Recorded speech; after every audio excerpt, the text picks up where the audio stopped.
నమస్తే అండి. ఆధార్ కార్డ్ ఇది మనం చూసే అంత తేలికైన కార్డ్ అయితే కాదు. సో దీని ద్వారా మనం ఈ రోజున డబ్బుని కూడా విత్డ్రా చేసుకునే స్థాయికి అయితే వచ్చింది. కాబట్టి ఆధార్ కార్డ్ విషయంలో ప్రతి ఒక్కరు కూడా జాగ్రత్తగా అయితే ఉండండి. సో భారతదేశంలో ప్రతి ఒక్కరికి కూడా ఆధార్ కార్డు కీలకం కదా. పుట్టిన బిడ్డ దగ్గర నుంచి పండు ముసలి వాళ్ళ వరకు ప్రభుత్వ ప్రతి పథకం అందాలంటే కూడా ఆధార్ కార్డు అనమాట. సో ఇలాంటి ఆధార్ కార్డుని ఈ రోజుల్లో కొంతమంది అక్రమ మార్గాల్లో వాటిని యూజ్ చేయడం ద్వారా సదరు ఓనర్స్ ఎవరైతే ఉన్నారో వాళ్ళు నష్టపోతా ఉన్నారు. కాబట్టి మీ వేలి ముద్రలు, మీ వ్యక్తిగత సమాచారం ఒక్కసారి లీక్ అయితే మీ ప్రమేయం లేకుండానే బ్యాంకు ఖాతాలు ఖాళీ అయిపోతాయి. కాబట్టి కేవలం ఆధార్ నెంబరే కాదు, అది మీ డిజిటల్ లాకర్కి ఒక గుర్తింపుగా మీరు గుర్తించండి.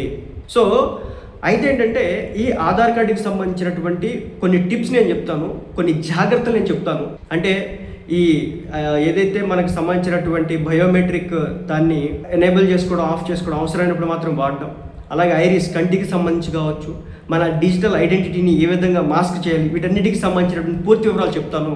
ఈ వీడియో మీకు చాలా జాగ్రత్తగా ఉపయోగపడుతుంది. ఆధార్ కార్డు కేవలం చిరునామా ధృవీకరణ పత్రం కాదు, ఇది బయోమెట్రిక్ ఆధారిత గుర్తింపు అనమాట. అంటే ఒక మనిషి బ్రతికున్నాడు అంటేనే ఇది పనిచేస్తుంది, లేదా లేదు.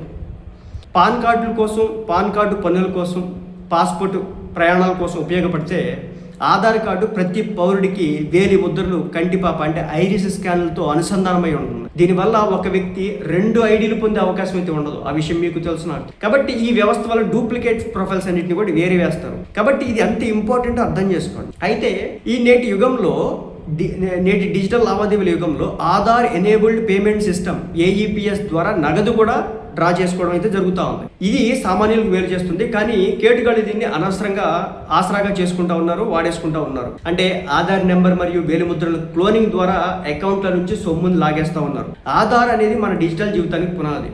అయితే చాలా మంది తమ బయోమెట్రిక్ లాక్ చేసుకోవచ్చు అనే విషయం కూడా తెలియదు వాళ్ళకి. కేవలం ఓటీపీలు షేర్ చేయడం మాత్రమే కాదు, ఫిజికల్ ఆధార్ కాపీలను సైతం ఎక్కడ పడితే అక్కడ వదిలేయడం కూడా ప్రమాదకరమే.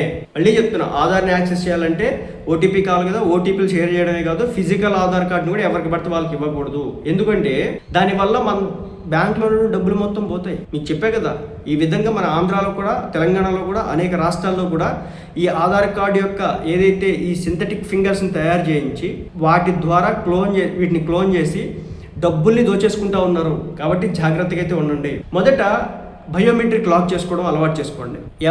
ఆధార్ మొబైల్ ఆధార్ అప్లికేషన్ ఉంటుంది అనమాట. ఈ యాప్ ద్వారా మీ వేలి ముద్రలను యాక్సెస్ మీరే కంట్రోల్ చేసుకోవచ్చు. అంటే ఎక్కడ పడితే అక్కడ అవి యాక్సెస్ అవ్వవు.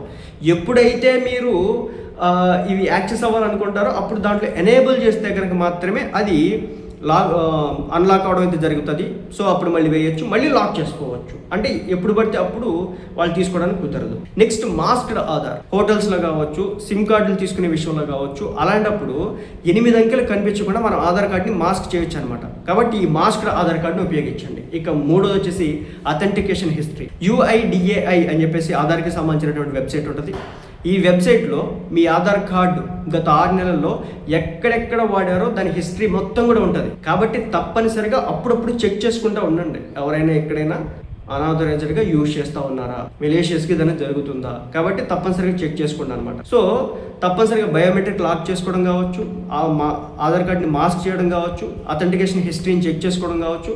ఈ మార్గాల ద్వారా సైబర్ నేరగాళ్ల చేతిలో మన ఆధార్ కార్డ్ పడకుండా ఉంటుంది. మళ్ళీ చెప్తున్నా, ఆధార్ కార్డ్ చాలా ఇంపార్టెంట్. మన జీవితానికి సంబంధించిన ప్రతి ఇన్ఫర్మేషన్ దాంట్లో ఉంది. మన ఆస్తుల చిట్టా కూడా ఉంటుంది. కాబట్టి అర్థం చేసుకోండి.